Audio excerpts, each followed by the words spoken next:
Mengapa manusia bisa bermoral? Pertama, manusia bisa bermoral karena akal atau pikirannya sudah mengandung kemampuan moral itu. Jadi bermoral merupakan pelaksanaan akalnya. Maka bertindak moral itu rasional, gitu ya. Misalnya, berkata jujur itu baik secara moral. Mengapa? Karena kejujuran adalah perintah dari akal. Kedua, mengapa manusia bisa bermoral? Yaitu karena memiliki sikap emosional terhadap sebuah peristiwa. Misal, kita akan mengutuk peristiwa pembunuhan sebagai kejahatan. Jadi ada kutukan atau pujian, itu menurut posisi ini adalah berasal dari sentimen moral manusia.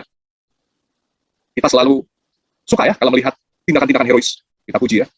Tindakan-tindakan bejat, kita kutuk.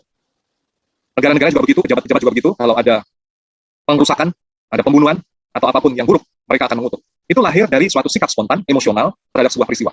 Berarti ini adalah juga kemampuan dasar manusia, yaitu dari perasaannya, dari emosinya, yang sudah mengandung suatu penilaian moral sebetulnya. Nah, jawaban yang ketiga, saudara. Mengapa manusia bisa bermoral? Jawabannya adalah, secara naluriah, bahkan genetis ya, manusia itu lebih suka kepada kerabat genetisnya, di mana altruisme menjadi norma. Misalnya, yang paling dekat ya, seorang ayah akan membela anaknya, pasti. Atau agak jauh sedikit, orang cenderung membela teman sesukunya, ya, atau seagamanya misalnya. Nah, yang kita sedang bicarakan ini adalah naluri sosial atau naluri kolektif. Posisi yang keempat ini, yaitu pandangan dari romantisme. Romantisme adalah sebuah aliran di abad akhir abad 18, masuk ke abad 19 di Eropa, yang kritis terhadap pencerahan Eropa, dan romantisme itu mempunyai semboyan retournons à la nature, atau kita kembali ke alam gitu ya. Nah, tokoh yang merintis romantisme ini yang sangat terkenal adalah Jean-Jacques Rousseau, ya. Dan dia juga merintis pendirian yang keempat ini. Jadi dalam pendirian yang keempat ini tidak mengacu pada salah satu kemampuan manusia, melainkan kepada seluruh realitas manusia yang disebut kodrat. Nah, menurut pandangan ini, manusia bisa bermoral karena manusia memiliki kodrat yang baik.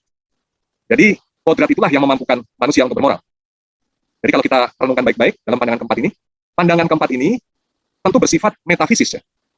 Karena bicara tentang kodrat ya, tentang seluruh diri manusia. Kalau dikatakan manusia itu baik, pada dasarnya baik, realitas empiris seringkali tidak seperti itu ya. Tapi ini dispekulasikan secara metafisis bahwa manusia itu kodratnya baik. Nah, pandangan yang juga tidak kurang metafisis itu adalah pandangan yang kelima. Yaitu terdapat di dalam pandangan Kristiani, religius, jadi bahwa manusia bisa bermoral karena diciptakan oleh Allah sesuai dengan gambar dan citranya. Jadi, kenapa saya sebut ini juga pandangan yang metafisis? Tentu karena bicara tentang Allah, tentang penciptaan, lalu juga bicara mengenai kodrat sebetulnya dari manusia. Nah, kodrat manusia digambarkan di sini sebagai pantulan dari sesuatu yang ilahi. Berarti moral itu juga ilahi, dan ciri ilahi terpantul pada manusia sebagai ciptaan.